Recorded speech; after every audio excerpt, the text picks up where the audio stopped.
आधर्म प्रेमियों जय वाल्मीकि।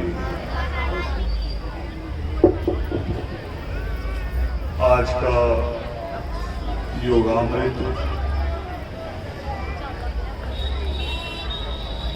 पावन वाल्मीकि प्रकट उत्सव के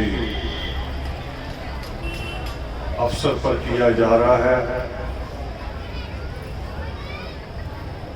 कई दिन से पूरे देश में और विदेशों में भी लगातार कहीं योगामृत हो रहे हैं, कहीं शोभा यात्राएं निकल रही हैं और एक नई क्रांति की तरफ बढ़े हैं हम लोग कि कई जगह वाल्मीकि शिक्षाओं को लेके सेमिनार हो रहे हैं। ये एक नई क्रांति है। नहीं तो हमारी सोच के ऊपर एक फुल स्टॉप लगा हुआ था। बिल्कुल हम आगे नहीं बढ़ पा रहे थे। दो चार बातें सीख रखी थी और बाकी सारी चीजें हमारी नकल पर आधारित थी। नकल पे, मर्यादा पे कुछ नहीं। फिरोजपुर का योगामृत जब भी आता है मुझे बहुत पहले कहा जाए या बिल्कुल शॉर्ट टाइम पे कहा जाए, मेरी अपनी इच्छा होती है, एक जिज्ञासा रहती है कि यहां जाऊं। उसका कारण है कि बहुत बड़े बड़े आयोजन, महंगे महंगे प्रोग्राम, वो बहुत सारे लोग कर सकते हैं। मैंने पिछले साल नोट किया, लोगों ने बड़े बड़े गायकों को लुधियाना में भी, पटियाला में भी करीब करीब 2.5 से 3 लाख रुपया पे करके बुलाया। 2.5 से 3 लाख। मगर सुबह जब उन लोगों से पूछा जो संगत वहां बैठी थी भी कैसा रहा, करे बड़ा मजा आया। मजा मैंने कहा मजा कैसे मजा आया, किस बात पे आया, कोई एक बात कहो जिस बात पे मजा आया। बस कहते नहीं मजा आया, इतना बड़ा गायक था, मौज मस्ती हो रही थी, मौज मस्ती। वाल्मीकि प्रकट दिवस हो, वो हिरण्य गर्भ वाल्मीकि व्योम, कलम के बिना जिनके चित्र की कल्पना नहीं की जा सकती, बिना कलम के, जिन्होंने हमें संस्कार दिए हैं। आज शुरू हुआ है दुनिया में टीचर जो बनते हैं, टीचर को बाल मनोविज्ञान पढ़ाया जाता है, सामाजिक विज्ञान पढ़ाया जाता है। मगर सृष्टिकर्ता वाल्मीकि दयावान ने इन परंपराओं को, इन चीजों को जो हृदय से टच करती हैं, उन चीजों को बहुत पहले लिखा। मगर हम उस सृष्टिकर्ता वाल्मीकि दयावान के प्रकट दिवस को केवल मौज मस्ती कहें, केवल ये कहे कि लहर लग गई रात, भी लहर किस चीज की लग गई? गुरुद्वारे में कीर्तन होता है, रागी अभी श्लोक का पहला शब्द बोलता है, श्लोक का पहला शब्द, संगत साथ साथ पूरा श्लोक बोलते, उनको याद है श्लोक, और उसके बावजूद वहां बैठा पाठी कथावाचक उसकी व्याख्या करता है कि जब गुरु साहिब के मुख से ये शब्द निकला तो उन्होंने क्यों कहा, ये बात क्यों कही, इस शब्द को गुरु वाणी क्यों कहा, और लगातार इस पे वो सुबह शाम चिंतन होता है। हमें तो मिलता ही एक प्रगट दिवस है, इसी पे करनी होती है चर्चा, खुशी भी होनी चाहिए, हर्षोल्लास भी होना चाहिए। अभी मैं आ रहा था, फिरोजपुर सिटी से शोभा यात्रा चल रही थी, बड़े बड़े बैंड चल रहे थे, बड़ा अच्छा लग रहा था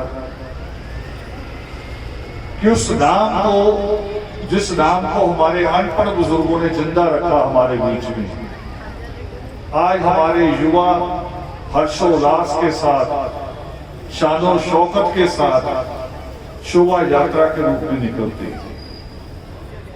मगर उस सृष्टिकर्ता वाल्मीकि दयावान को मानना जितना जरूरी है, जितना सृष्टिकर्ता वाल्मीकि दयावान को मानना जरूरी है, उतनी उससे ज्यादा जरूरी उनकी बातों को मानना है, उनकी बातों को मानना है। मैंने कुछ बातें पहले, बेटे आगे आ जाओ, बीच में फंस के ना बैठो, थोड़ा और आगे आ जाओ, इन बेटियों को आगे ले आओ, रास्ता छुड़वा दो। मैंने पहले भी एक मिसाल दी है कि कभी कभी हमारे जन्म के साथ घर में कुछ अजीब रिश्ते बने हुए होते हैं। हमारे जन्म से पहले घर में कुछ रिश्ते होते हैं जो हमारी मां को भाभी कहते हैं, कुछ ऐसे रिश्ते भी घर में होते हैं जो हमारी मां को चाची कहते हैं। और हमारा जन्म होता है जब, तो हम उन रिश्तों को देख के अपनी मां को भाभी और चाची कहना सीख जाते हैं। मां कभी बुरा नहीं मानती, घर का दूसरा आदमी भी कोई बुरा नहीं मानता, और रिश्ते में भी कोई फर्क नहीं पड़ता। मां को मां कहें, माता जी कहें, मदर कहें, आई कहें, बेबे कहें, कोई फर्क नहीं। और या चाची और भाभी कहते हैं। मेरा अपना जीवन है, मेरे जीवन की कहानी। मेरे पास दोनों शब्द नहीं थे, मां तो था ही नहीं, चाची और भाभी वाला शब्द भी नहीं था। मेरी मां से सारे परिवार में बाकी लोग बड़े थे, वो मेरी मां को नाम से बुलाते थे, कान्हा। मैंने भी वही सीखा, और शायद दूसरी तीसरी क्लास से, उससे भी शायद अगली क्लास हो, तब तक मेरी जुबान पे मां का नाम था। अचानक एक दिन टीचर ने पूछ लिया मुझे, तुम्हारी मां कौन है? ये जो तुम्हें छोड़ने आती है तुम्हारी मां है? मैं कहा नहीं, ये अम्मा है। और उम्र के हिसाब से उन्होंने हिसाब लगा दिया कि दादी छोड़ने जाती है। और पूछा और कौन कौन है घर में? मैंने बताया एक अब्बा है, एक बाबूजी हैं, और कौन है? एक कांता है, एक छोटी बहन है। टीचर को बड़ा अजीब लगा कि शायद इस बच्चे की मां नहीं। जैसे मेरी दादी लेने आई स्कूल से, टीचर मुझे साथ लेके गई, मेरे सिर पे हाथ रखा हुआ और कह रही इतना अच्छा बच्चा, मुझे बड़ा दुख हुआ इसकी मां नहीं। अब मेरी दादी, पता दादियां कैसी होती हैं, वो तो वह शुरू होगी गाली देनी, तेरी जुबान काली, तेरा ये वो कह के, क्यों नहीं है इसकी माँ है, वो कहे मैंने तो पूछा, ये बता रहा है एक अम्मा है, अब्बा है, बाबूजी है, कांता है, माँ तो बताया नहीं, करे कांता जिसे कहता है वही इसकी माँ है। टीचर ने गाली खा ली, दूसरे दिन मुझे समझाया टीचर ने फिर प्यार से कि नहीं, नाम नहीं लेना, वो आपकी माँ है। मगर रिश्ते में कोई फर्क पड़ा? मुझे कोई फर्क नहीं कभी लगा। और मैंने अपने जीवन में एक घटना भी याद नहीं जब हमारी माँ ने हमें मारा, कोई फर्क नहीं पड़ा। तो ईश्वर के साथ तो और गहरा रिश्ता है, और गहरा रिश्ता है। वो सृष्टिकर्ता वाल्मीकि दयावान, जिनको करुणा सागर भी कहते हैं। करुणा सागर क्यों? वो चित्र लगाया, वो ऊपर क्रौंच है हाथ में क्रौंच है जिसको तीर लगा हुआ है, वहां से परमात्मा को करुणा सागर कहा गया। भारत के कवि ने उनको कहा कि वियोगी होगा पहला कवि, आह से उपजा होगा गान, उम्र तराखों से चुपचाप वही होगी कविता अंजान। सुमित्रानंदन पंत,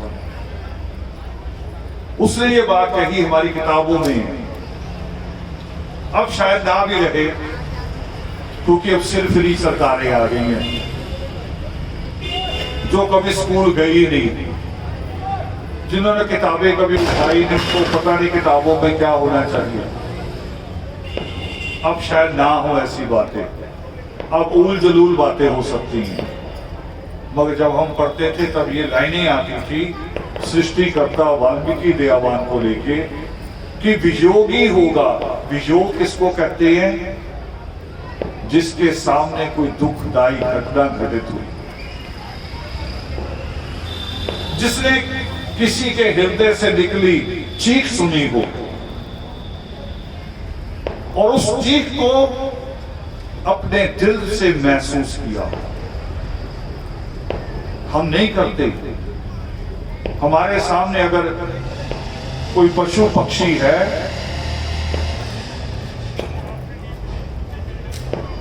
टीवी में देखते हैं अब तो रोज, डिस्कवरी चैनल लगाते हैं, ज्योग्राफी लगाते हैं, शेर शिकार करता है तो बहुत तेज बैठे होते हैं हम, और कभी कभी तो ऐसे लगते हैं कि शेर हम हैं। शेर भाग रहा होता है, हिरण आगे आगे जा रहा है, और हमारा भी अंदर से हृदय की गति बड़ी होती है कि निकल ना जाए, और हम भी एक तरह से शिकारी हो जाते हैं उस वक्त। हम हिरण की चीख नहीं सुनते उस वक्त। हिरण का जो उसका उस वक्त जो उसकी मनोदशा या उसके बाकी साथियों की, उसको कभी नहीं नोट करते। बस शेर है और हमारे दिमाग में बसा है कि शेर बड़ा है, वो शिकार करे तो निकलना नहीं चाहिए। अब यहां करुणा कहां है? करुणा कहां है? वो करुणा नहीं है। मगर जब विष्णु ने क्रौंच को मारा तो सृष्टिकर्ता वाल्मीकि दयावान ने क्रौंच के दूसरे साथी की पुकार सुनी। क्रौंच का जो दूसरा साथी बचा वो चीखने लगा, चिल्लाने लगा, जुदाई में रोने लगा। तब परमेश्वर वहां प्रकट हुए और मरे हुए क्रौंच को अपने हाथ में लिया। ये जो आप देख रहे हैं ऊपर सिर लगा हुआ।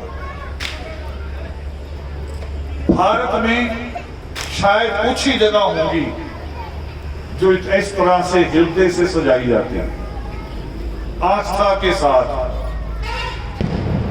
मैंने तो अपने बचपन से वो भी नोट किया था कि अगर प्रधान बदल दिया तो प्रधान और उसका पूरा परिवार प्रगट दिवस में मत्था टेकने नहीं आएगा, मत्था टेकने नहीं आता। मैं अपनी बस्ती में मत्था टेकने के लिए निकला और बिल्कुल पड़ोस में हमारे लड़की, जिसने बहुत समय तक बहन की तरह हमारे घर को संभाला, मुझे निकलती कह रही, बाजी आप भी जाओगे? मैं कहा हाँ जाना पड़ेगा बेटी। और मैंने उसका हाथ पकड़ा, मैं कहा तुम भी है। कहीं नहीं, वहां ना उन्होंने कुछ और कर रखा है। मैं कहा उन्होंने जो कर रखा है वो उनकी सोच है, मेरी सोच है कि आज वाल्मीकि प्रगट दिवस है और मुझे नतमस्तक हो रहा है।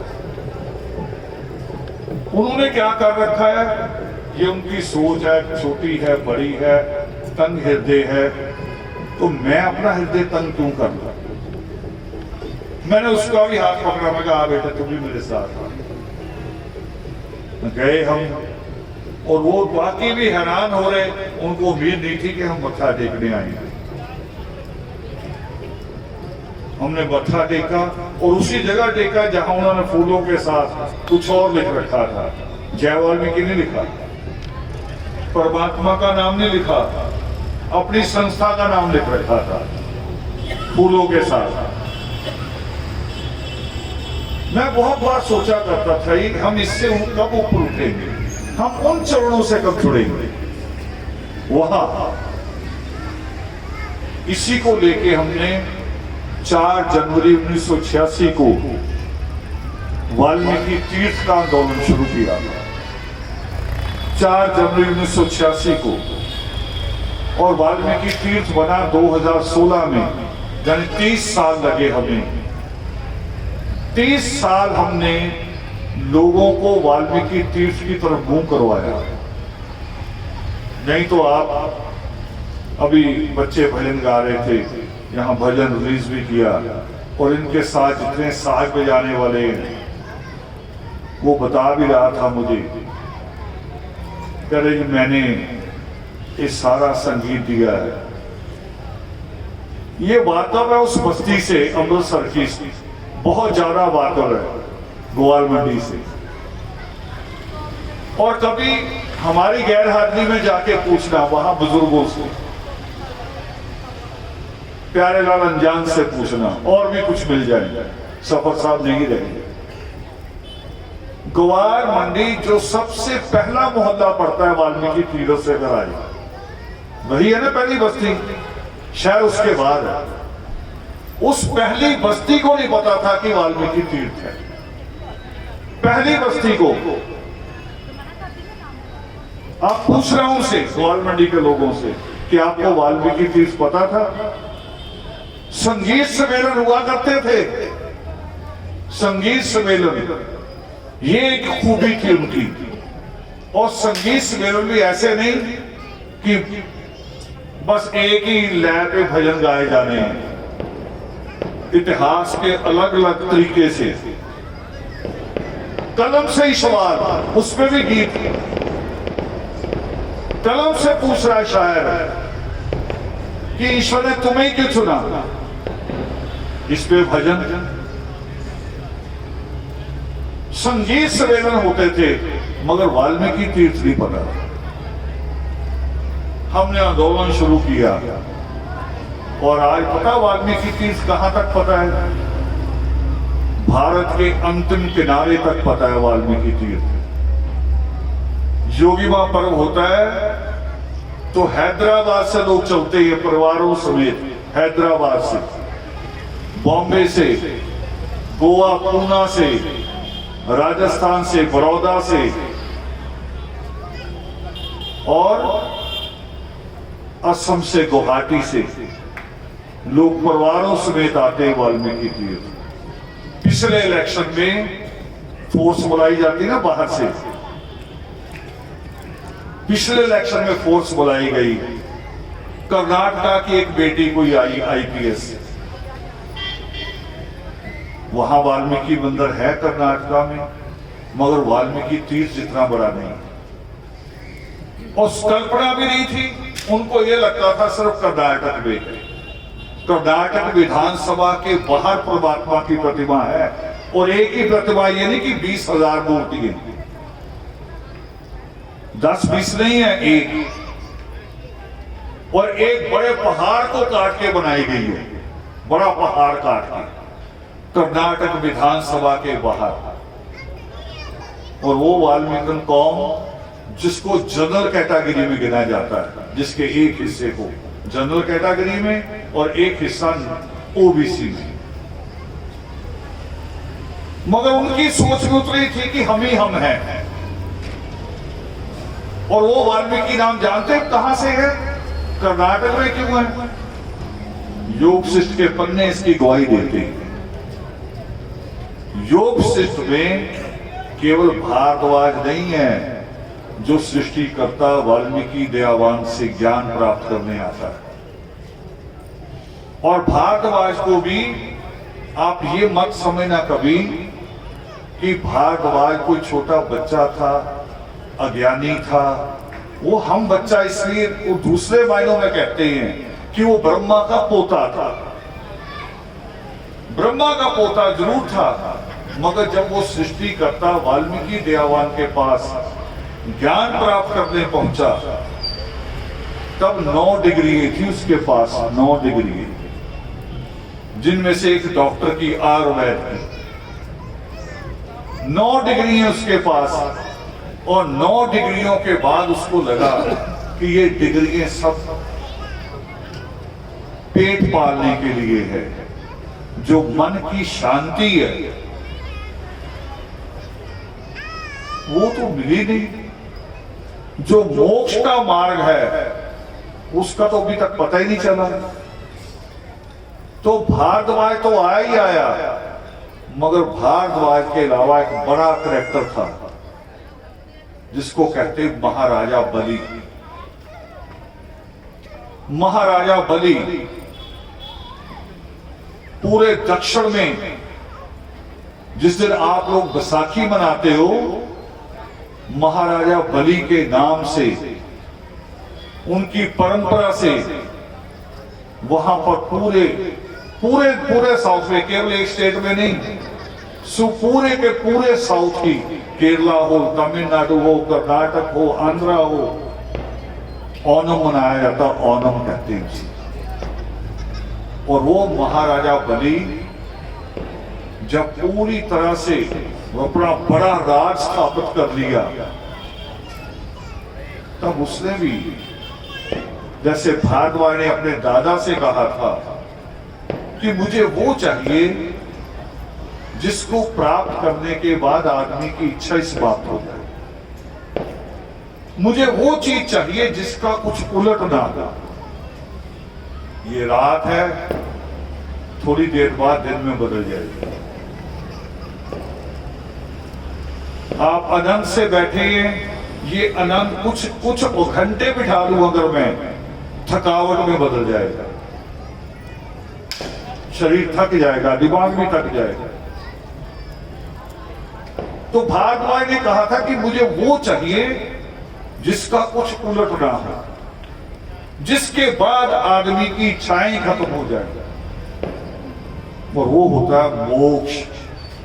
मोक्ष का अर्थ 2 शब्द है, ये मोह और क्षय। क्षय कहते हैं नष्ट, खत्म होना। जहां जाके मोह की समाप्ति हो जाए, मोह जड़ से खत्म हो जाए, उसको कहते मोक्ष। महाराजा बलि भी जब बड़ा राज कायम कर लिया, तो महाराजा बलि भी महामुनि शुक्राचार्य के पास, ये भारद्वाज का कहानी जो कह रहा हूं,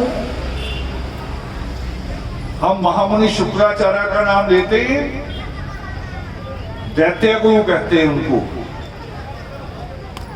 तो महाराजा बलि, जिनको दैत्य राज भी कहते हैं, वो महामुनि शुक्राचार्य के चरणों में जाते हैं और प्रार्थना करते हैं कि गुरुवर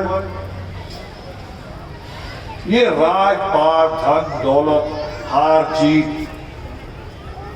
ये सब चीजें अब मुझे आनंद नहीं देती। अब इसमें कोई रस नहीं रह गया मेरे लिए, बेचैनी बढ़ रही है। मुझे लगता है कि इससे आगे भी कुछ होना चाहिए। मैं इससे आगे निकलना चाहता हूं, राजपाट से आगे, धन दौलत से आगे निकलना चाहता हूं। और हम सबके जीवन में भी आता है ये, मगर जीवन अगर सही दिशा में चले तो। सही दिशा, सृष्टिकर्ता वाल्मीकि दयावान कहते हैं कि केवल चलने से आप ना वाल्मीकि तीर्थ पहुंच सकते हैं, ना वाल्मीकि नगर नेपाल पहुंच सकते हैं। पहले दिशा सही होनी चाहिए। आपको पता हो कि वाल्मीकि तीर्थ है किस दिशा में। दिशा सही होगी तो चल सकते हैं, पहुंच सकते हैं। दिशा गलत हो गई तो नहीं, हमारी दिशाएं गलत है। योग शिष्ट का सार्थ है। जिस ग्रंथ से मैं कहानी ले रहा हूं, उसका सार जो अगर ले लें तो पहला सार है जो परमेश्वर हमें हिदायत देते हैं, जो हुक्मनामा है हमारे लिए, वो है कि पुरुषार्थ करो। हमें हमारे हुक्मनामे नहीं पता। मैं एक दिन सोच रहा था, सोचते सोचते सो गया। चिंताएं चल रही थी, दूसरी कौमों की तरफ भी देख रहा था, अपनी तरफ भी देख रहा था। हम ही गुलाम हैं ये नहीं है, पूरा अफ्रीका गुलाम रहा है। आज दो देशों की लड़ाई हो रही है, इजराइल और फिलिस्तीन। इजराइल के जो लोग हैं, यहूदी, ज्यूज, सारे 1900 साल गुलाम ही नहीं रहे, तड़ी पार भी रहे। तड़ी पार समझते हैं? जिनको उनके अपनी मुल्क से, अपनी जन्मभूमि से निकाल दिया जाए। हमारा गृह मंत्री भी रहा है। तड़ी पार रहे हैं साढ़े 1900 साल अपने देश से बाहर, समुद्रों के पार। सोचो 1900 सालों में कितनी पीढ़ियां बदल जाती हैं। 1900 सालों में मोटा मोटा 2000 मान दो। बेटे उठा के घुमा लो, थोड़ा ऐसे नहीं, थोड़ा घुमा लो। 2000 को 20 के साथ तकसीम करिए, 20 के साथ बांटिए। कितनी बनी? 10 पुश्ते। 20 के साथ नहीं, 100 पुश्ते। 2000 साल, 100 पुश्ते निकल गई उनकी, मगर उनके दिमाग में रहा कि हम अपने देश से दूर हैं, अपने देश से दूर हैं, अपनी मातृभूमि से दूर हैं, हमें वहीं जाना है। पढ़ते भी रहे, कारोबार भी करते रहे, बड़े बिजनेस भी किए। और ये नहीं कि देश के बाहर चले गए तो भिखारी हो गए।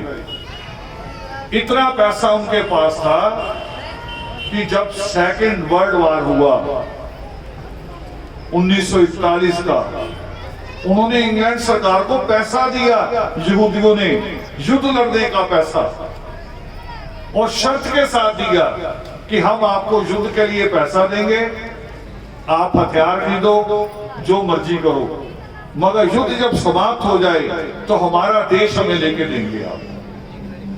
सोचो कितने अमीर होंगे, और पढ़े लिखे कितने थे।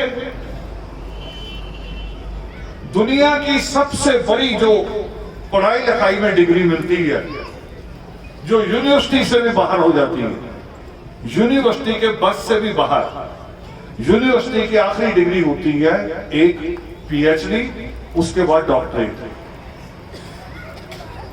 यही होती डॉक्टर साहब, ये 2 डिग्री अंतिम।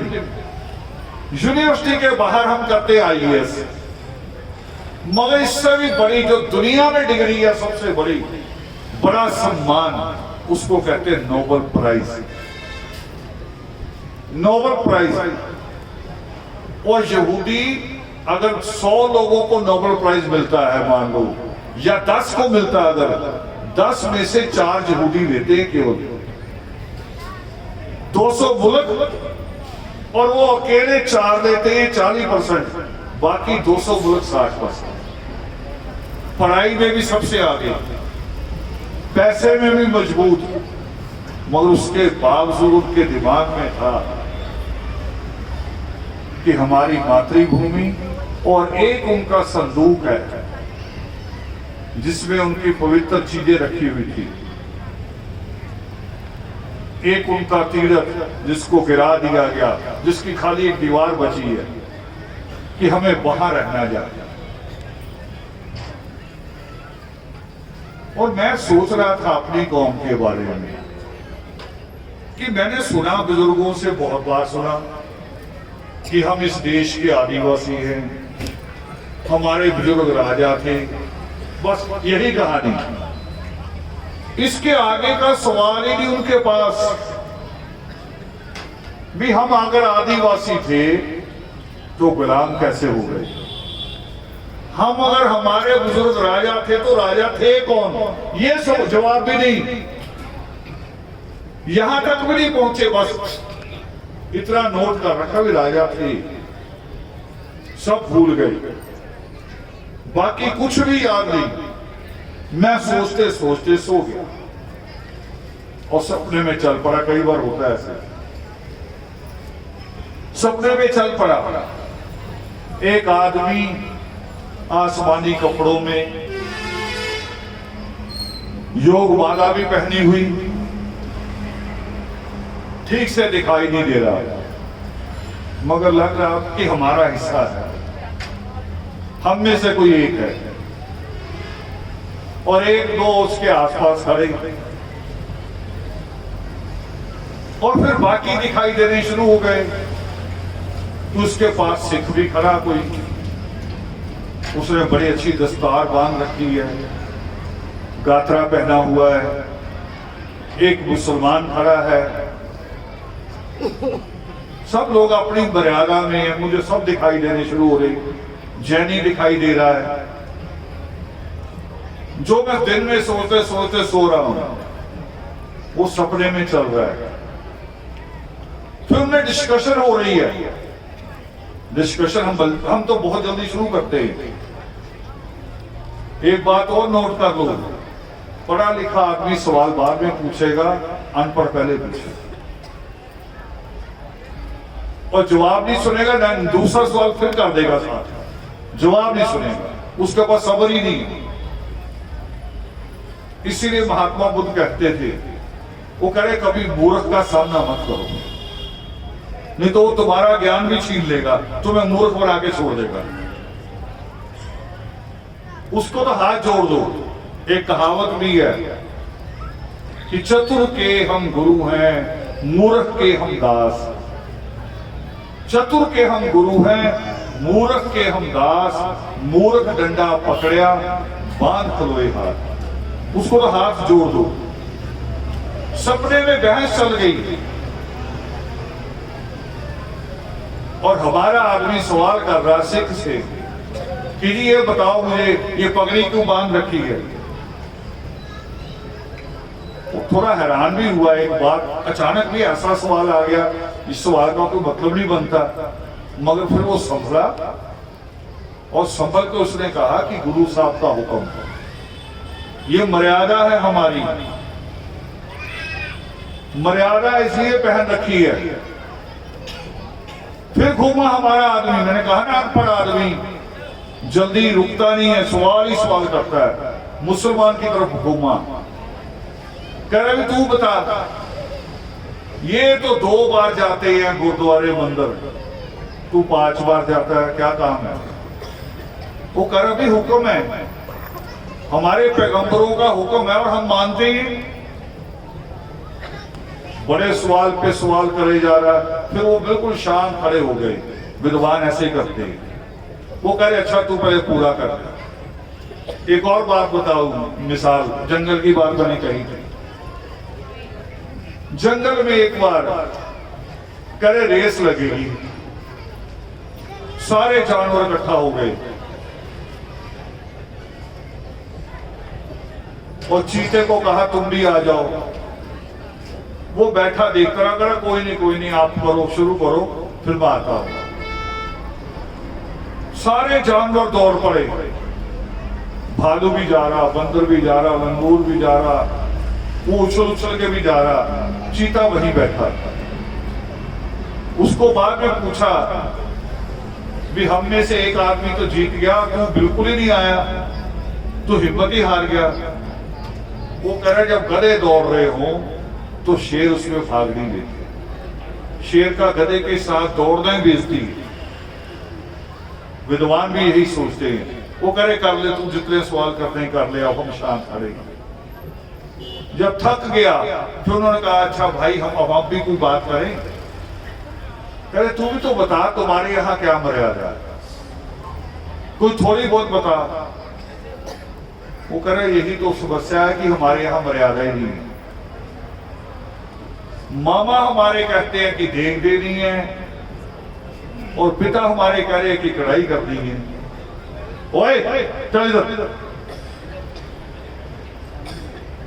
कह रहे हमें यही नहीं पता भी देख देनी है कि कढ़ाई देनी है। कह रहे एक हमारा मासड़ है वो अजमेर शरीफ की तरफ जाता है और एक हमारा और रिश्तेदार है वो देवी का चाला करता है, मुझे तो पता नहीं। वो कह रहे समस्या तो यही है, ये साथ में बगल में है आपके शहर बाबा शेख फरीद के नाम से, फरीदकोट।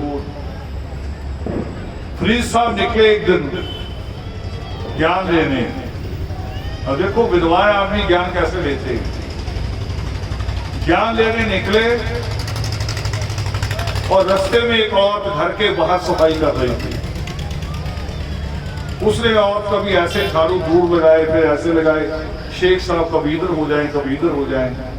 औरत की नजर पड़ी, वो रुक गई, कह रही शेख साहब पहले एक तरफ हो जाओ, नहीं तो कूड़ा ऊपर पड़ जाएगा, मिट्टी ऊपर पड़ जाएगी। शेख साहब वापस हो गए।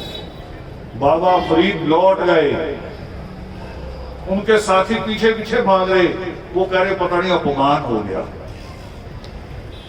शायद औरत ने कोई अपशब्द कह दिए, शेख साहब नाराज हो गए।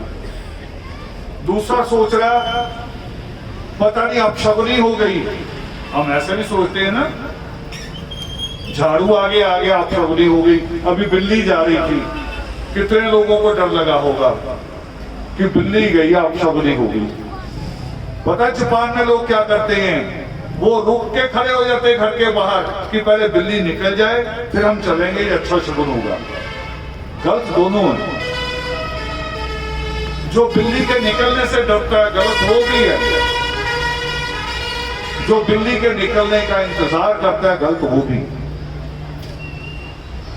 दोनों बातें गलत है, उसका कोई संबंध नहीं। बिल्ली का अपना स्वभाव है, वो अपने रास्ते जा रही है, आपने अपने रास्ते जाना है, बीच में कोई मतलब ही नहीं है। बिल्ली को एटम बम थोड़ी छोड़ती जा रही है। बिल्ली निकल गई तो बॉर्डर पे बिल्ली ही ना रख दे, जब भी पाकिस्तान वाले कुछ करे बिल्ली ही छोड़ देंगे, लो भी आप निकल के दिखाओ कैसे निकलोगे। ये नहीं होता। तो वो करे मुझे पता ही नहीं, हमारे यहां तो भी है ही नहीं। हम तो अगर मलेरकोटला में रहें या आजमगढ़ में तो हम तो रोजे भी रख लेते हैं, और फिरोजपुर में रहें तो नवरात्रे रख लेते हैं। वाल्मीकि प्रगट दिवस तो शर्मो शर्मी मनाते हैं श्रद्धा से नहीं मनाते, शर्मो शर्मी मनाते हैं कि लोग क्या कहेंगे। और जहां जाते हो, चाहे बालकनाथ के जाओ, चाहे गुग्गे के जाओ, चाहे गुड़गावा जाओ, जहां भी जाते हो वहां भी आपकी श्रद्धा नहीं है, वहां आपका डर है कि नहीं गए तो देवी हमारे बच्चों को खा जाएगी, पीर नाराज हो जाएगा, इसलिए जाते हो। आस्था नहीं है, श्रद्धा नहीं है। जैसे बच्चों की आस्था होती है कि मां को मिल ले, बाप को देख ले, तो उस परम पिता परमात्मा को देखने के लिए मां बाप जैसा प्रेम होना चाहिए। कहते ना कि जिन प्रेम कियो तिन प्रभु पाया, जिन प्रेम कियो, मगर प्रेम में अहंकार ना हो कि मेरा प्रेम बहुत बड़ा है, मैं सबसे ज्यादा करता हूं। करुणा पहले होनी चाहिए, करुणा, करुणा पहले आएगा, प्रेम भी तब है। नहीं तो आपका प्रेम वासना है, लालच है, मोह है। आपका प्रेम अगर करुणा रहे, करुणा पहले होनी चाहिए। जैसे रोड पे एक्सीडेंट हो जाए, एक तरफ डॉक्टर की दुकान हो, एक तरफ कसाई की, बताओ पहले कौन आएगा भाग के उठाने? आपका मन क्या कहता है, कसाई उठाने आएगा कि डॉक्टर?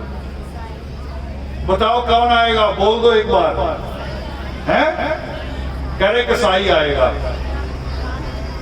सच है, यही सच है, कसाई आएगा, डॉक्टर नहीं आएगा। डॉक्टर कहेगा मेरी फीस कौन देगा? पता नहीं कोई गरीब ही ना हो। डॉक्टर बन गया जिसको लोग कहते हैं कि ये हमारे लिए भगवान है, मगर उसके पास करुणा नहीं,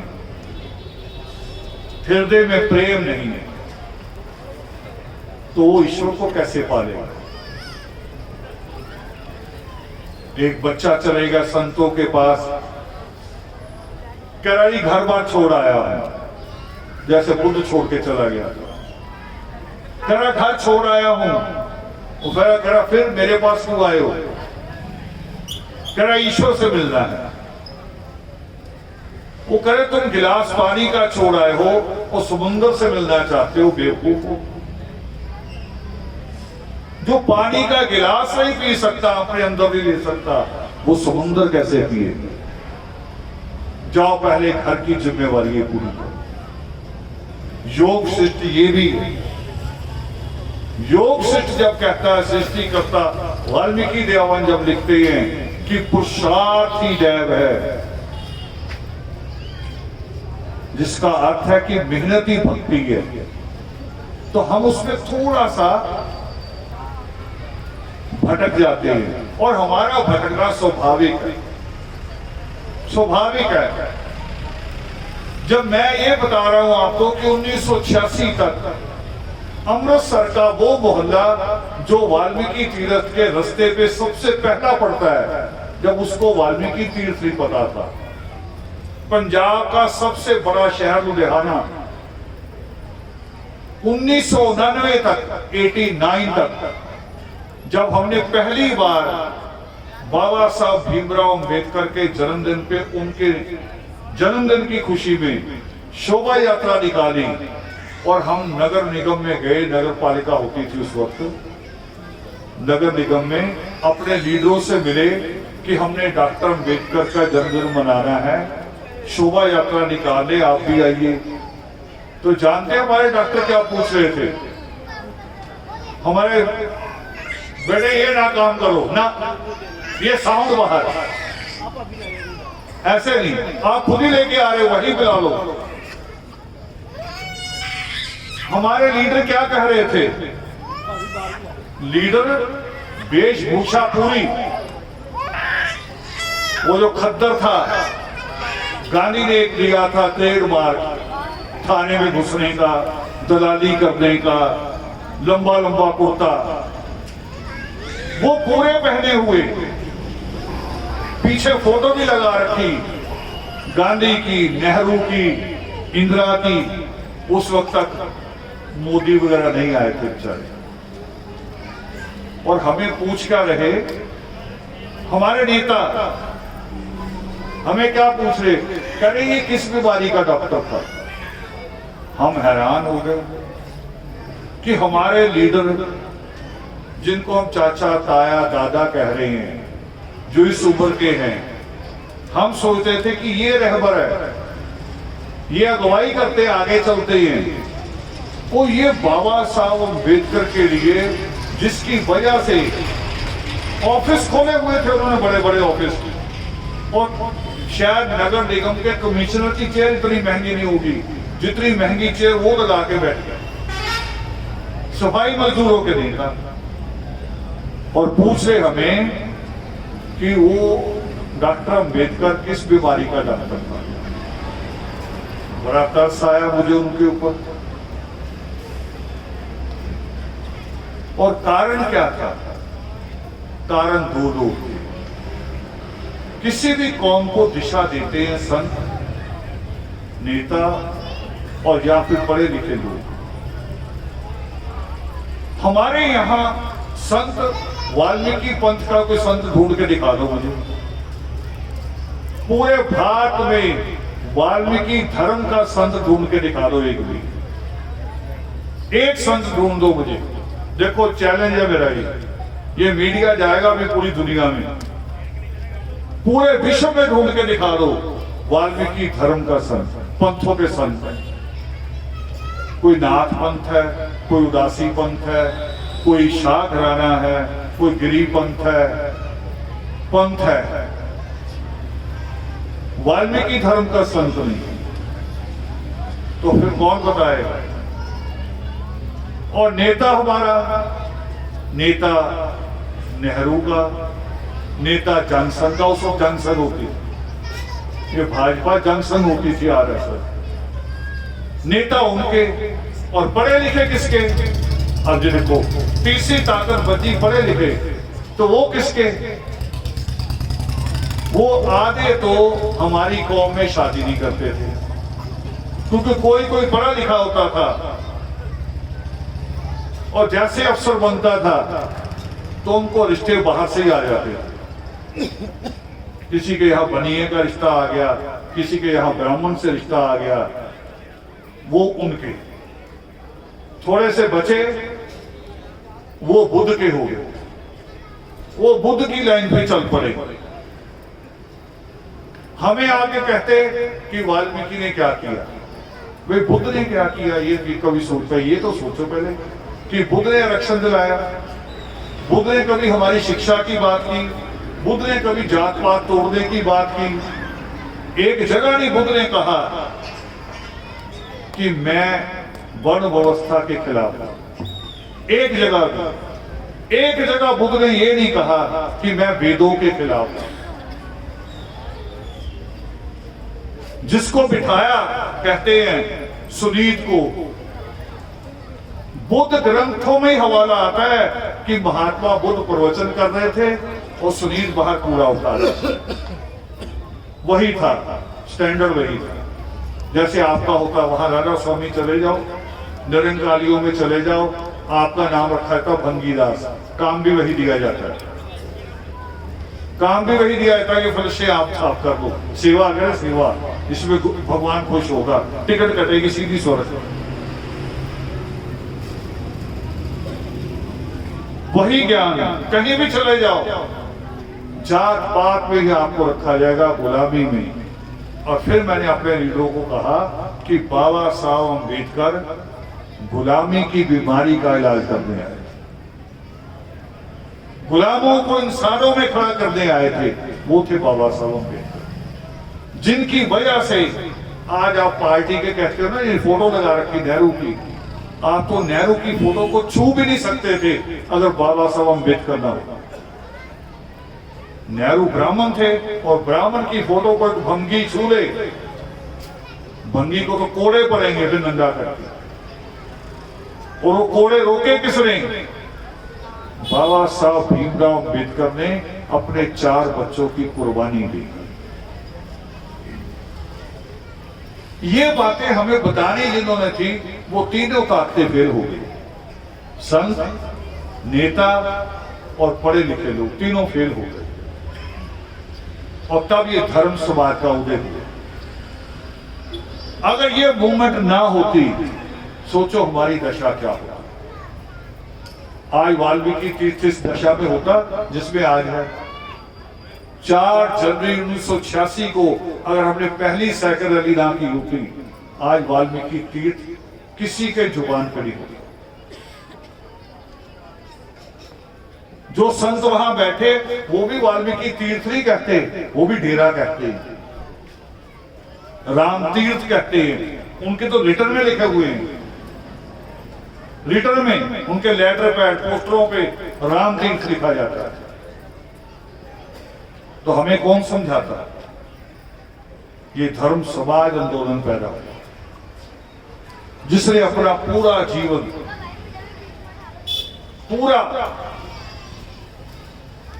आज अगर वाल्मीकि उपवन बन रहा है, 3 करोड़ रुपया आज की डेट तक खर्च हो चुका है जमीन और उसकी कंस्ट्रक्शन के ऊपर। 1.5 करोड़ 3 करोड़, पहले 1.5 करोड़ जमीन पे, 1.5 करोड़ उसके ऊपर।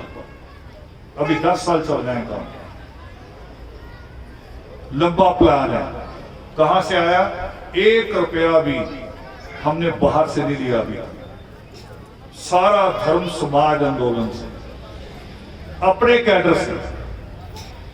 उनको ऐसे करना सिखाया है। जो हाथ ऐसे था कभी मांगने वाला, उनको ऐसे बदल दिया। ये देखो, एक मां यहां चल के आई, नाम भी नहीं अपना किया और ये पंखा छोड़ गई वाल्मीकि उपवन के लिए। ये है भोग। अब मैं दोबारा वहीं आ रहा हूं। जो महाराजा बलि ने महामुनि शुक्राचार्य के आगे घुटनों के बल बैठ के कहा कि गुरुवर, ये राजपाट, ये धन दौलत, ये वैभव, ये सब मुझे आनंद नहीं देता है। मुझे अंदर से सुकून नहीं है। मखमली गद्दों पे लेटता हूं, आंखों पे नींद है, मगर दिमाग में सुकून नहीं, उसकी बेचैनी खत्म नहीं होती। तब महामुनि शुक्राचार्य कहते हैं उनको कि हिरण्य गर्भ, ये हिरण्य गर्भ शब्द भी योग शिष्ट में से है। लोग पूछते होंगे, पूर्व सवाल करते होंगे, लो जी नया ही शब्द ले आए। नया नहीं, हम कोई नहीं लाए। योग शिष्ट हिंदी का ले लो, पंजाबी का ले लो, कहीं से भी ले लो। हिरण्य गर्भ, व्योम, ये सारे शब्द वहां है। तत्व वेता, स्वयं सिद्ध, करुणा सागर, ये सारे शब्द वहां आते हैं। वहीं से हम ले रहे हैं। हम कौन होते हैं अपने आप बनाने वाले? वहां से लिए। और महामुनि शुक्राचार्य कहते हैं कि सृष्टिकर्ता वाल्मीकि दयावान, वो वहां से मोक्ष की प्राप्ति होगी। ये अधिकार किसी और के पास नहीं है, ये उस परमेश्वर के पास है। और ये पुरुषार्थ का अंतिम कड़ी है। 4 पुरुषार्थ होते हैं जीवन के। पहला पढ़ाई, जिसको लिखा गया योग शास्त्र में लिखा गया धर्म। पहला पढ़ाई। दूसरा जिसको योग शास्त्र में लिखा गया अर्थ, धर्म के बाद अर्थ। अर्थ मैंने पैसा यानी कमाई। पहली पढ़ाई, दूसरी कमाई, और तीसरे पे लिखा गया गृहस्थ, जिसको आप कह लो सगाई। ये 3 चीजें पूरी करो पहले। पूरी ये नहीं कि स्कूल को हाथ लगाए, हाथ ही लगाना, स्कूल को अंदर उतारता है, किताबों को अंदर उतारना है, रिश्ता जोड़ना है। और स्कूल के आगे से जब निकलो ऐसी सफेद दाढ़ी में भी,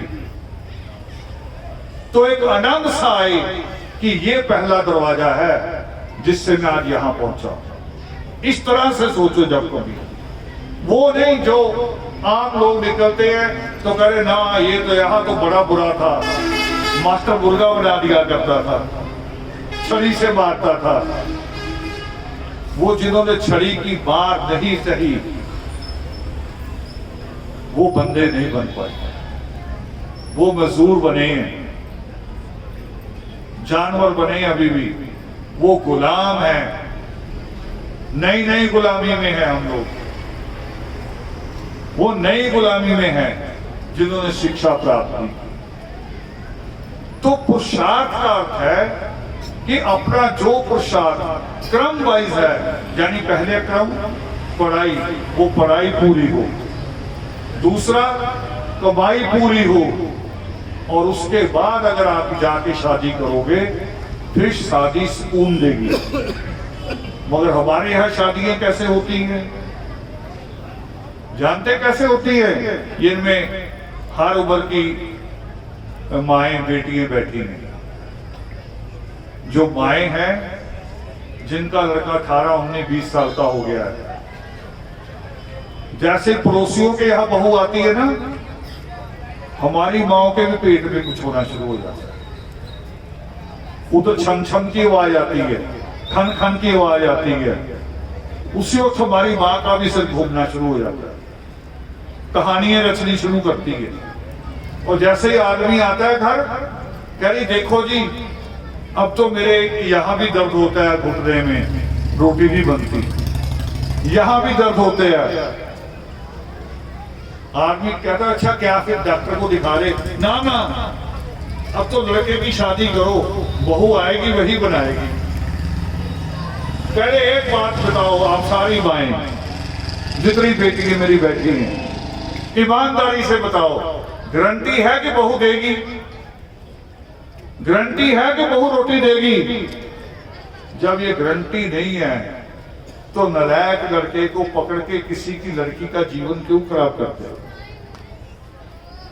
और जिसका लड़का नशेड़ी, वो सबसे पहले तैयार, जिसका लड़का ज्यादा आवारा, वो माए पहले तैयार, बुआ भी उनकी तैयार रहती, करी बस इसके पैर में रस्सी डाल दो।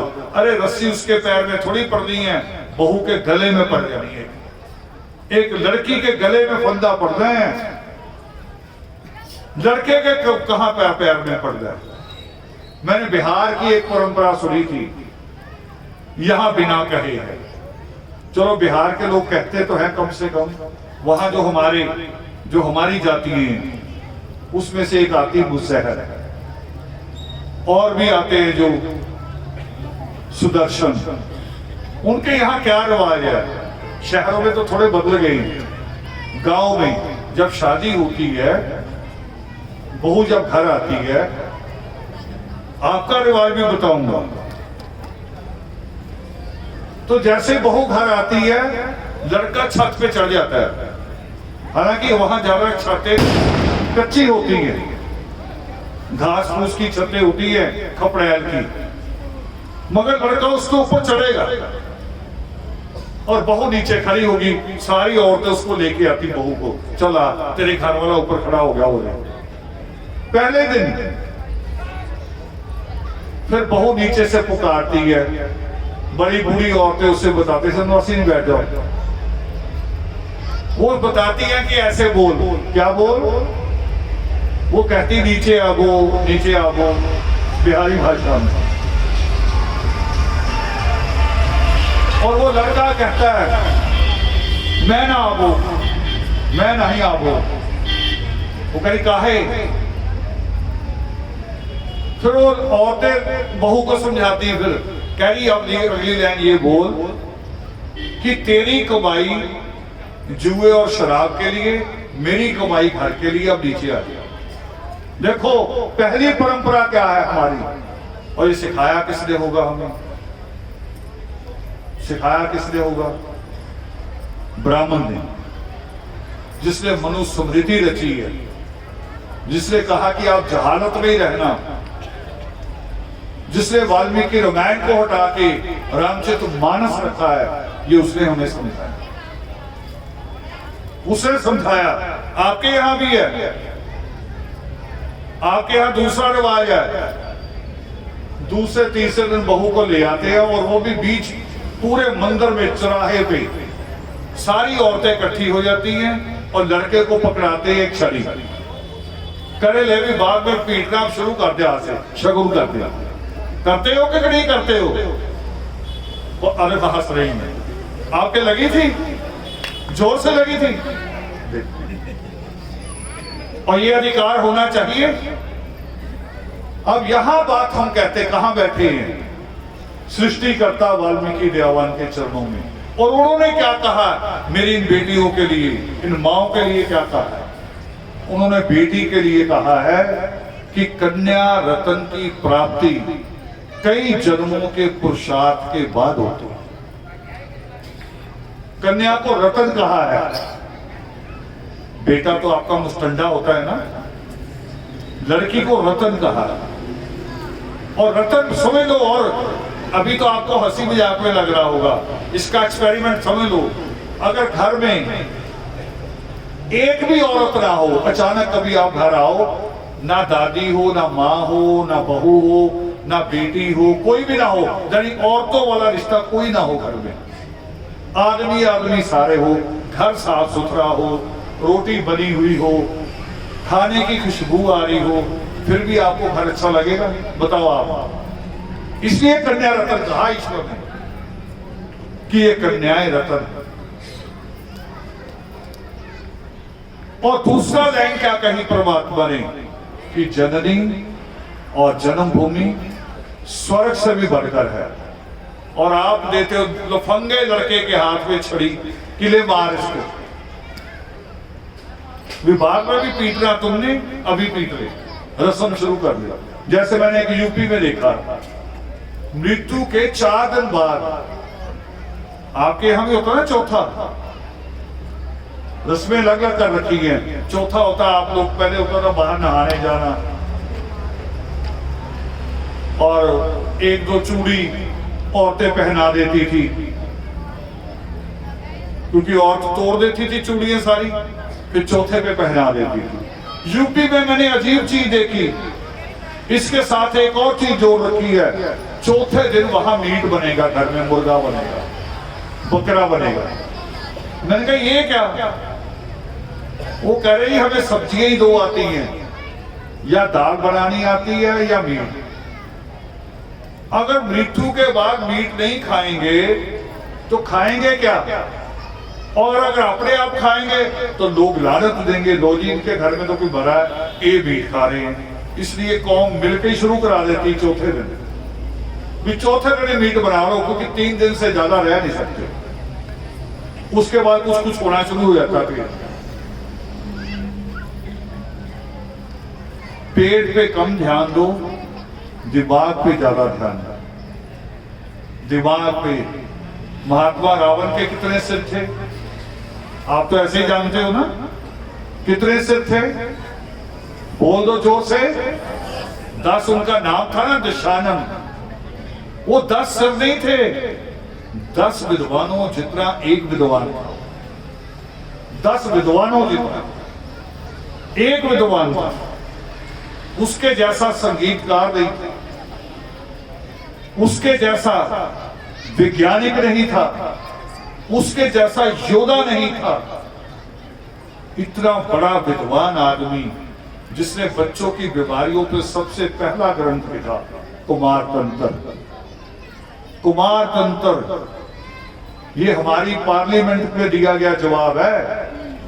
KNP सालवे हमारे सूचना प्रसारण मंत्री होते थे, उसने पार्लियामेंट में कहा था कि बच्चों की बीमारियों पर सबसे पहला ग्रंथ महात्मा रावण ने लिखा, जिसका नाम था कुमार तंत्र। इतना बड़ा विद्वान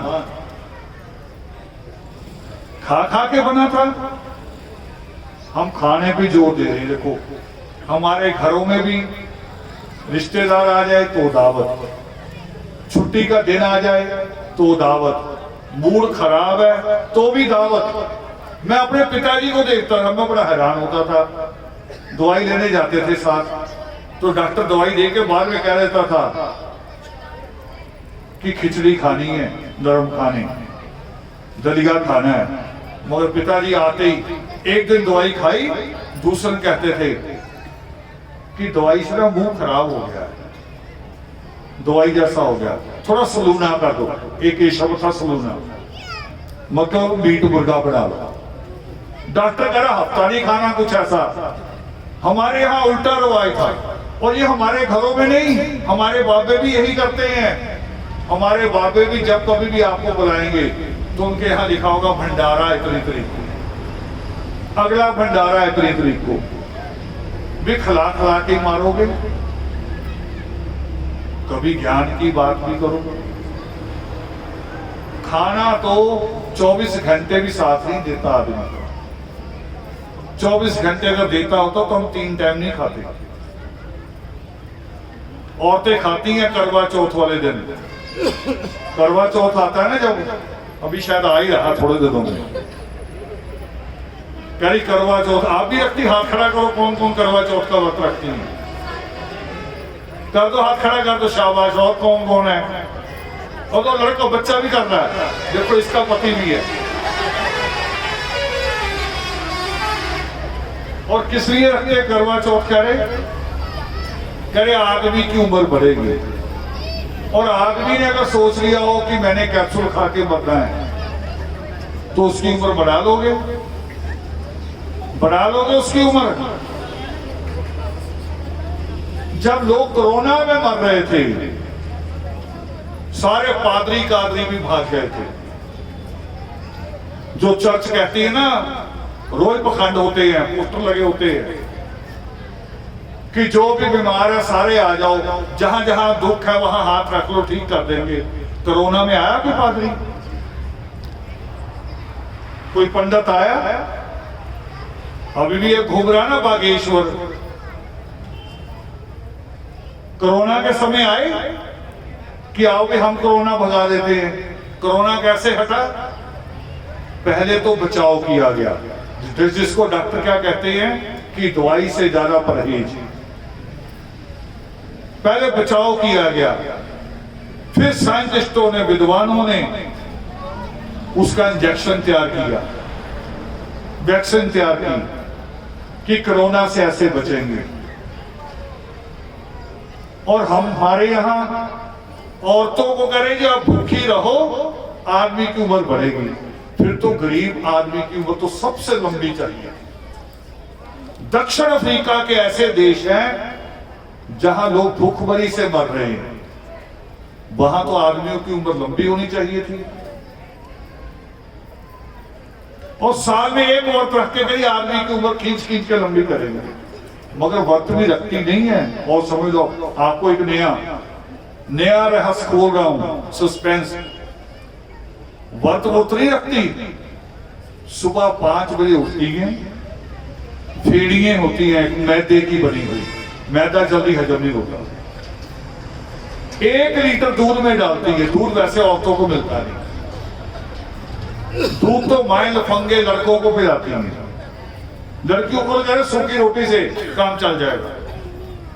1 लीटर दूध में फेनिए डाल के सुबह 5 बजे चुपचाप खा के सो जाती हैं। कई व्रत देखो भाई, ये व्रत थोड़ी है। वो करो जो इस्लाम में होता है, रोजे, वो रात 12 बजे के बाद पहले कुछ नहीं खाना, ये है रोजा।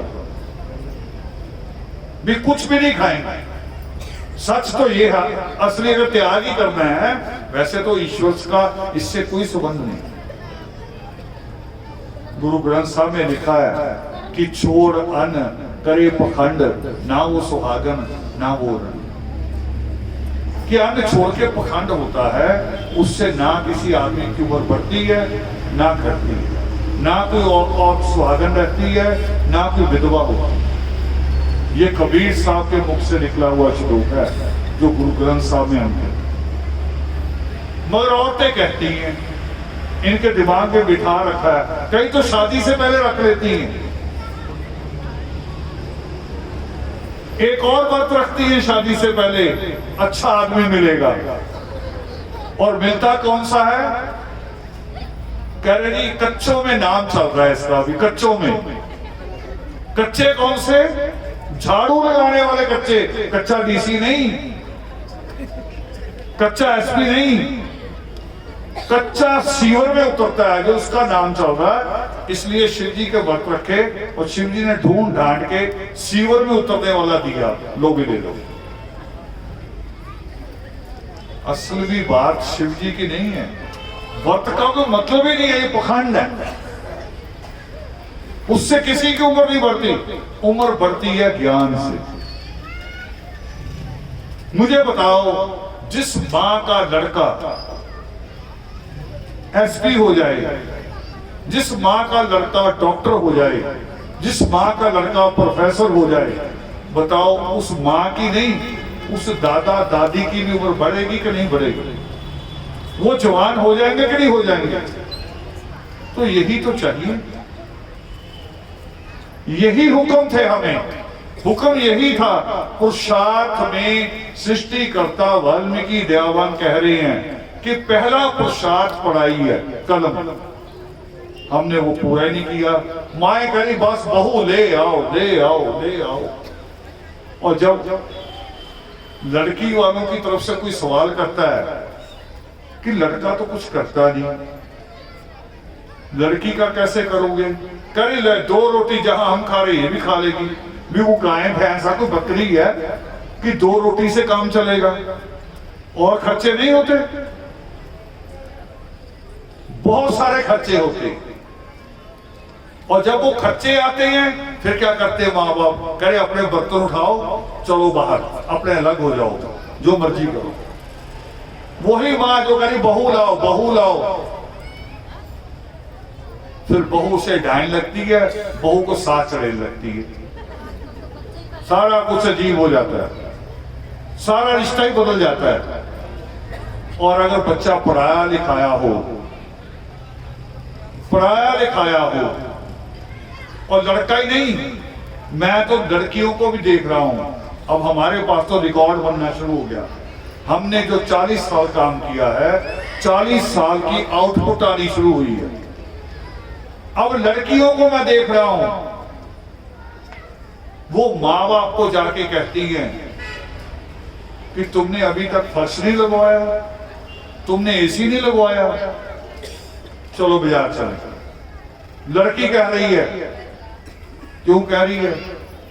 क्योंकि माँ बाप ने लड़की को सुप्रिटेंडेंट बना दिया, लड़की को प्रोफेसर बना दिया, लड़की को डॉक्टर बना दिया, वो देने लायक है वो। और शिक्षा ने उसका दिमाग बदल दिया, शिक्षा ने उसका दिमाग बदल दिया कि माँ बाप को भी, जिन्होंने सारी उम्र लगाई, मैंने उनको साथ दिया। तो ये आज जो मैंने शुरुआत की कि सृष्टिकर्ता वाल्मीकि दयावान को, एक सृष्टिकर्ता वाल्मीकि दयावान की, को और की में फर्क है। सृष्टिकर्ता वाल्मीकि दयावान को मानना और जहां सृष्टिकर्ता वाल्मीकि दयावान की बातों को मानना, उनकी बातों को मानना जरूरी है। और वो हमारे मानेंगे तो जिस परमेश्वर के हाथ में, जिसको हम कहते हैं कि विश्वेश्वर, इस कायनात को चलाने वाला, जब हम उसकी बातों पे अमल करेंगे, अपने बच्चों को शिक्षित करेंगे, तो हमारा रुतबा भी बढ़ेगा। आज जो हमने परमेश्वर का रुतबा नीचे किया हुआ है, हम भिखारियों की तरह कभी कभी करते हैं, भिखारियों की तरह। कभी कोई आ जाए ना, किसी और बड़े मंदिर का कोई चेयरमैन प्रधान हमारे पास, हम भिखारियों की तरह कि जी आप हम अपने मंदिर में मूर्ति लगाओ परमात्मा की, भी क्यों कहें? क्यों कहें? चर्च में कह सकते हो कि वाल्मीकि जी की मूर्ति लगाओ, जायज है। मस्जिद में हम कहें कि वाल्मीकि परमात्मा की मूर्ति लगाओ, ये जायज होगा? नहीं होगा। तो जिन मंदिरों में वाल्मीकि रामायण हटा के रामचरितमानस आ गया, जिन मंदिरों में राम परिवार में से लव कुछ हटा दिए गए, वहां सृष्टिकर्ता वाल्मीकि दयावान की मूर्ति होनी चाहिए? नहीं होनी चाहिए। ये आपके दिलों में होनी चाहिए। दूसरों के मंदिरों पे जोर मत दो, पहले यहां बिठाओ, यहां उनकी शिक्षाओं सहित ये अनंत मेरी चिंताओं में एक ये चिंता भी है।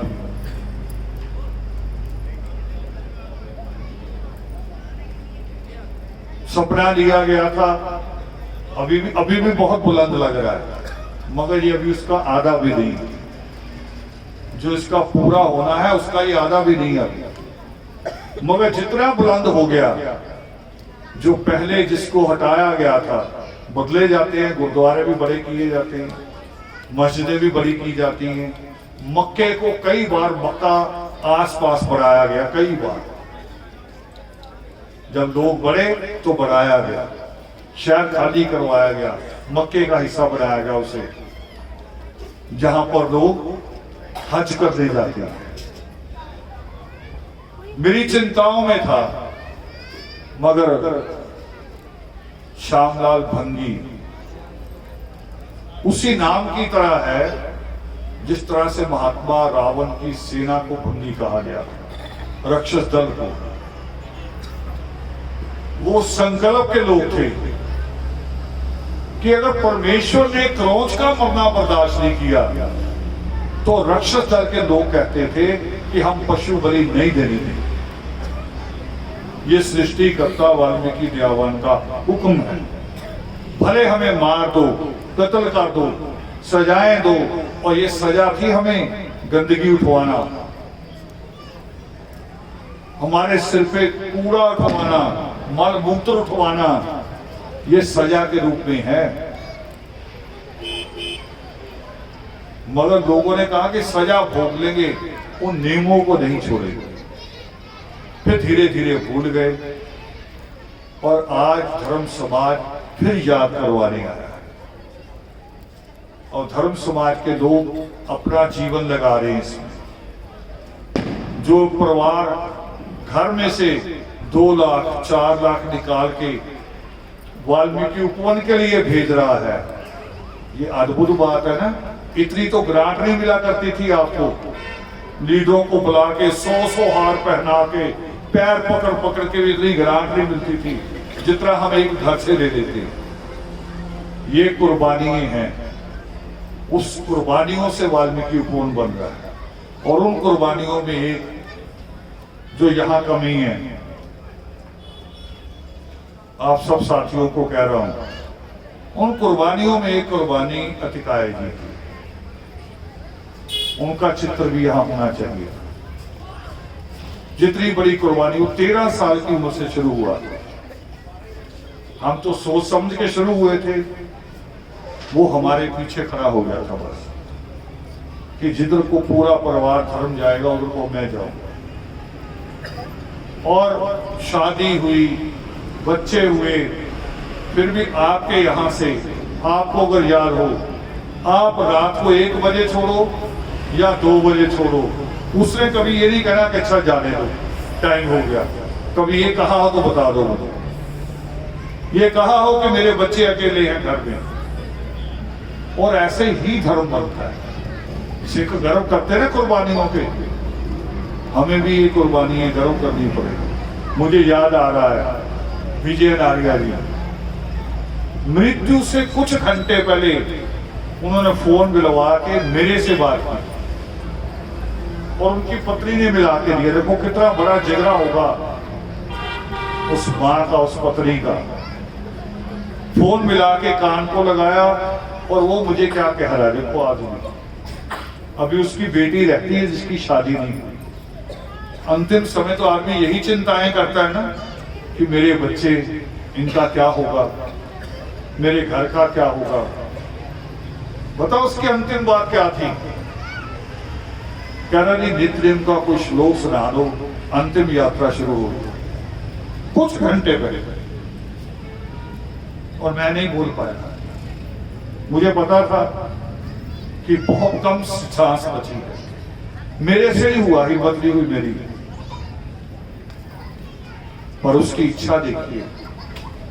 यही लोग धर्म कायम करेंगे, यही बुनियाद होगी धर्म की।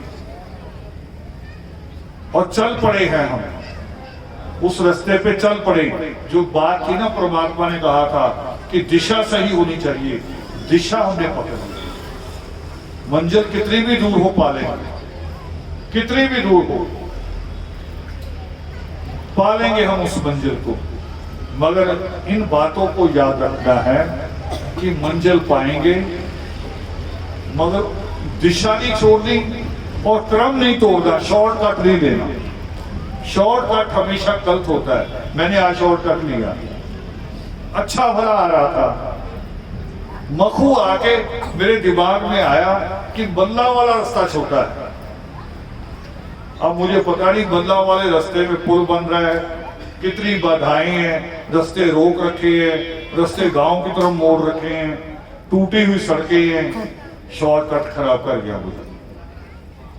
शॉर्टकट नहीं लेना, जीवन में सीधे चलना। तो जीवन क्या, पहले सबसे पहले क्या है? पढ़ाई। क्या चीज है? बोलो जोर से। दूसरा कमाई, दूसरा कमाई, और तीसरा सगाई। इसका अर्थ समझ लो। बोलना आसान है, मैं क्या कह रहा हूं? मैं कह रहा हूं कि अगर आपका बच्चा नालायक होगा, लड़का पढ़ेगा नहीं तो उसकी शादी नहीं करता। और लड़कियों से भी कह रहा हूं, मैंने कई लड़कियां देखी, लड़की एमए 10वीं पास लड़के से शादी कर रहे, उसके लफंगे से, कह रहे मिल नहीं रहा। मैं लड़कियों को कह रहा हूं, अपनी सेल्फ रिस्पेक्ट बनाओ। सेल्फ रिस्पेक्ट, स्वाभिमान। कहो मेरे बराबर होगा तो शादी करूंगी, नहीं करूंगी। रोटी का मसला ना करो, ये ना करो कि उनके घर में संगे मरमर लगा है, 2 कमरों में एसी लगा है, ये नहीं देखना। रुतबा देखो, रुतबा। छोटे बच्चे को उठा लो, किसी छोटे बच्चे को, उसको पूछो कि मूंगफली की रेड़ी लगाने में इज्जत है कि कूड़े की रेड़ी में इज्जत है। बच्चे खड़े हो जाओ, खड़े हो जाओ, दोनों खड़े हो जाओ बेटे। बताओ, मूंगफली की रेड़ी अच्छी है कि कूड़े की रेड़ी? सुनो जवाब, जोर से बोलो। इनको पता स्वाभिमान क्या है। तो उसमें नहीं जाना कि लोली कच्चों में नाम लिखा, बस पक्का हो ही जाएगा। अपनी एमए भूल जाती है। अभी एक पिता में आ रहे थे, वो बैठे कि मेरी लड़की ने एमकॉम किया, मेरा सीना भी गर्व से चौड़ा हो। ऐसी बेटी मिलने आई, एमकॉम किया है। और मैंने उसी वक्त उसे कहा बेटी से कि अब तुम्हें नेट पास करना है।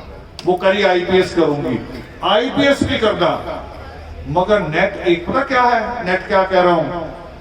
जैसे होती ना, एक पौड़ी कभी ऐसे जाती है, फिर ऐसे घूमती है, मगर ऐसे घूमने से पहले चौकी बनाई जाती है, बीच में बनाई जाती है 3-4 फुट की। वो मिस्त्री बैठे, कहां बैठे हैं?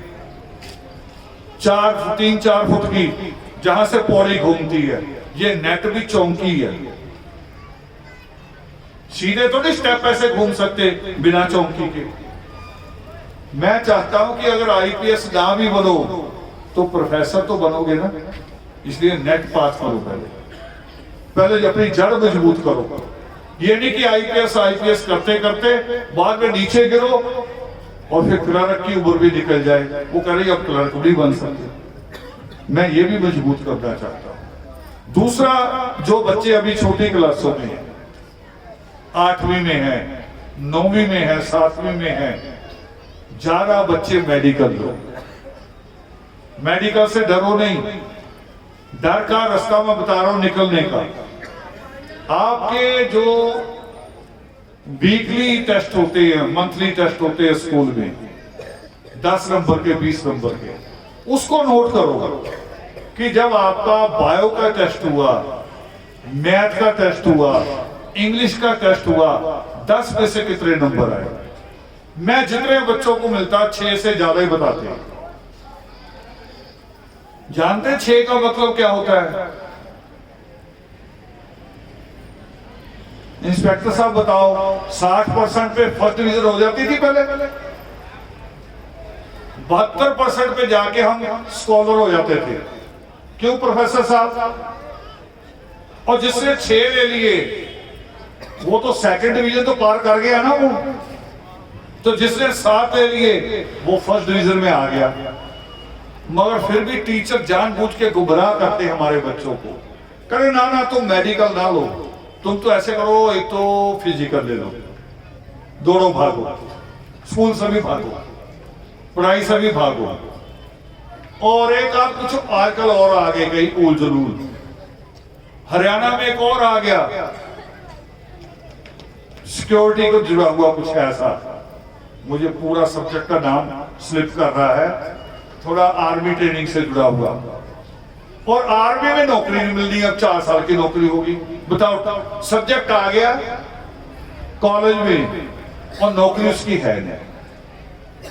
तो कोरोना में एक चीज साबित हुई कि 2 दुकानें बंद नहीं होती कभी, एक राशन की, एक डॉक्टर की। सही कह रहा हूं कि गलत कह रहा हूं? एक राशन की, एक डॉक्टर की। तो बच्चों को मेडिकल कराओ, चाहे डॉक्टर ना बने तो नर्स बनाओ, नर्स ना बने तो उसको टेक्नीशियन होता है जो ब्लड टेस्ट करता है, टेक्नीशियन एक वो होता है जो एक्सरे करता है, टेक्नीशियन एक और होता है जो ईसीजी करता है। मेडिकल के लाइन से जोड़ो सबको, ज्यादा से ज्यादा बच्चों को, और आईपीएस बनना रुकेगा नहीं। आपने अगर एमबीबीएस कर लिया उसके बाद भी आप आईएएस बन सकते हैं, ये बंदिश नहीं है, ये रास्ता है। तो आप इस दिशा में आगे बढ़ो। आप नारा लगाते हो कौन सा? गर्व से कहो, क्या कहा? गर्व से कहो, पूरे ईमान से कहो। देखो पता क्यों नहीं कह रहे? क्योंकि गर्व है नहीं, गर्व आएगा कलम से। ये आवाज पता क्यों नहीं निकल रही? हमारे ज्यादा मंच संचालक तो कहते देखो लंगर खिलाया, आवाज तो निकल ही नहीं। लंगर से नहीं निकल रही ये आवाज, लंगर से गर्व नहीं आता, गर्व आएगा कलम से। गर्व से कहो। तो एक मंत्र और नोट कर लो माइंड, मैं बात खत्म कर रहा हूं क्योंकि प्रधान जी ने खाना बंद करा दिया था और थोड़ी सर्दी भी बढ़ने लगी है। अंतिम बात कहने लगा हूं कि एक मंत्र आपने याद करना है। मंत्र ऐसा नहीं है कि पैसे आ जाएंगे, है ना, वो नहीं होना। अभी भी एक पखंड शुरू हुआ थोड़े दिनों में, कह रहे लक्ष्मी आएगी घरों में, लक्ष्मी। और लक्ष्मी सारी इजराइल के पास, अमेरिका के पास, जापान के पास। यहां वो देश है जिसमें 20 करोड़ लोग, 20 करोड़ जिनको एक वक्त का खाना नहीं मिलता। भारत वो है लक्ष्मी वाला, भंडारों वाला, लंगर वाला। जगह जगह लंगर लगते हमारे देश में। ये पंजाब लंगर लगाता है, खाए पिए को रोक के कहते खा के जाओ, खा के जाओ। भाई उनको दे दो, छत्तीसगढ़ में जो लोग बैठे हैं वहां जाके कॉलेज भी खोल दो, गुरुद्वारा भी खोल दो, उनको लंगर भी खिला दो और साथ में ज्ञान भी दे दो, पढ़ाई भी दे दो। हो सकता है वो सिख भी बन जाए। कारों की ब्रेक लगाएंगे, पीछे कार ऐसी भी आ रही जिसमें पेशेंट है उसको भी रोकेंगे, कहें नहीं लंगर खा, चाहे यही मर जाए। ये नहीं, लंगरों से नहीं होना, भंडारों से, ज्ञान से होना है, पढ़ाई से। तो वो मंत्र देने लगा हूं। एक लाइन बोलनी है रात को सोते वक्त, सोने से पहले बेड पे बैठ के एक बात कहनी सारी माओं ने, दादियों ने, कि मेरे बच्चे अफसर बनेंगे, बस। और इससे बनेंगे नहीं मतलब ये नहीं कि बन जाएंगे कि सुबह उठो तो डीसी बन जाएगा, ये नहीं कह रहा हूं। आपको अकल दे रहा हूं, समझ दे रहा हूं, रास्ता क्या कहना है, बोलो मेरे साथ, जोर से बोलो, मेरे बच्चे अफसर बनेंगे, बस ये कहना है। और सुबह जब उठो तो पैर नीचे उतारते ही, जैसे ही मातृभूमि से पैर आपका टच हो, दोबारा फिर यही लाइन कहना, क्या कहना है, बोलो।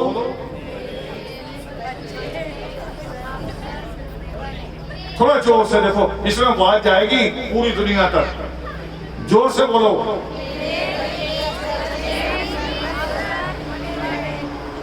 ये पता क्या चीज है, ये मोटिवेशन है, जिसको हमारे बुजुर्ग कहा करते थे ना कि अच्छा सोचोगे तो अच्छा होगा। फिल्म देखी थी आमिर खान की? आमिर खान की एक फिल्म आई थी 3 इडियट। वो क्या कहता था ऐसे, हाँ देखो कितनी, देखो नटरकील है क्या, कौन सी लाइन है, बोल दो, ऑल इज वेल। वो यही तो है कि अच्छा सोचो अच्छा होगा। तो मैंने ये एक लाइन आपको दी, क्या लाइन दी, मेरे अफसर बने। तो आप सबको वाल्मीकि प्रगट दिवस की बहुत बहुत मुबारकबाद। बहुत थका हुआ था मैं, सुबह लुधियाना से निकला, जलंधर गया, जलंधर की पूरी मार्केट 2 बजे तक घूमी, टाइल देख रहे थे और चीजें देख रहे थे, बिजली की तारें लेने चले गए। फिर उसके बाद वाल्मीकि उपवन पहुंचा और पूरे दिन में 2 ब्रेड पीस खाए 3 बजे वाल्मीकि उपवन पे, और ब्रेड पीस खाते गाड़ी उठा के फिर चल पड़ा। कोई ड्राइवर नहीं था आज मेरे पास, पूरी थकावट थी। मगर जैसे यहां पहुंचा हूं, वहां से जब मैंने देखा ये आलम, आपका हजूम, आपका प्यार, एक तो ये ना जो मेरे साथ साथ चलते हैं बड़े जालिम लोग, बड़े बुरे हैं, है ना। वो जो छड़ी आप भी ले लो एक, मैं कहता हूं मेरे पीछे चलो, मुझसे जो मिलना चाहता है, मैं 5 साल बाद आता हूं, 2 साल बाद आता हूं, मेरी हर बेटी, हर बहन, हर बच्चा मिलना चाहता है। ये ऐसा सिक्योरिटी, ओ कार लेके मैं अकेले पूरा इंडिया घूमता हूं, वहां कोई नहीं होता। यहां अपनों में सिक्योरिटी, बाहर कोई भी नहीं। मेरे पीछे पीछे चला करो, साथ आपकी फोटो आएगी, अगल बगल चलो, उनको थक्के मारेंगे, हटो हटो हटो हटो, पहले बुलाएंगे कि आना जरूर है, आना जरूर, देखो फिर नहीं आए तो ये हो जाएगा। जब आए तो उनको थक्के मारे, ये ना किया करो, मेरे बराबर चल लो, पीछे चल लो, इनसे मिलने दिया करो। आपका जब उत्साह देखा, और ये जो सजावट 2 साल पहले झूठे अम्बेडकरवादियों ने आर्टिकल लिखे वाल्मीकि प्रगट दिवस आने से पहले, जिनको बामसेट कहते हैं, क्या लिखा, करे 60 करोड़ रुपया खर्च करता है वाल्मीकि समाज वाल्मीकि प्रगट दिवस। देखो उनके पेट में कितना दर्द होता है यार। वाल्मीकि प्रगट दिवस में केवल हम ही करते हैं। सिखों के यहाँ 10 गुरुओं के दिन मनाए जाते हैं, और उतनी ही ताकत के साथ, उतनी ही श्रद्धा के साथ। हमें कभी बुरा लगा? लोग भारत से हज करने जाते हैं, लाखों रुपया खर्च होता है, हमारे पेट में कभी दर्द हुआ? मगर अम्बेडकरवादियों के पेट में दर्द, ये झूठे अम्बेडकरवादी है, असली नहीं। बाबा साहब अम्बेडकर का पता संघर्ष कहां से शुरू हुआ? कबीर साहब के गीत सुना करते थे, कभी उनका जीवन सही से पढ़ो। रात को कबीर साहब की वाणी सुनने जाया करते थे खाना खाने के बाद, वहां से उनका संघर्ष शुरू हुआ। और ये कह रहे जी 60 करोड़, हम ये भी बंद कर दे मनाना, पूरी कौम ईसाई बन जाएगी या मुसल्ली बन जाएगी। और 60 करोड़ कोई हमारी जेब में थोड़ी है, हम तो 10-10 रुपए इकट्ठे करके खर्च करते हैं। ऐसे ही हुआ ना, सारे देश में ऐसे ही होता है। कल लुधियाना में गया शोभा यात्रा में, 4 बैंड खड़े किए हुए थे बड़े बड़े, अच्छा लगा मुझे। अभी हो रहा लुधियाना में प्रगट, कल होना है, वो 3 लाख का बैंड लेके आ रहे हैं, अच्छा लग रहा मुझे।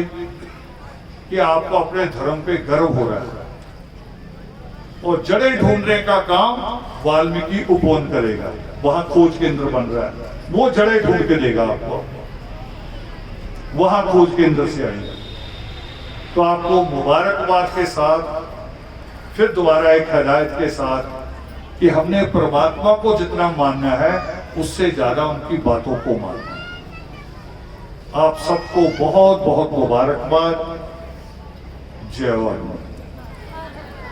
वाल्मीकि धर्म का, वाल्मीकि धर्म का। हाँ जी, कुछ और?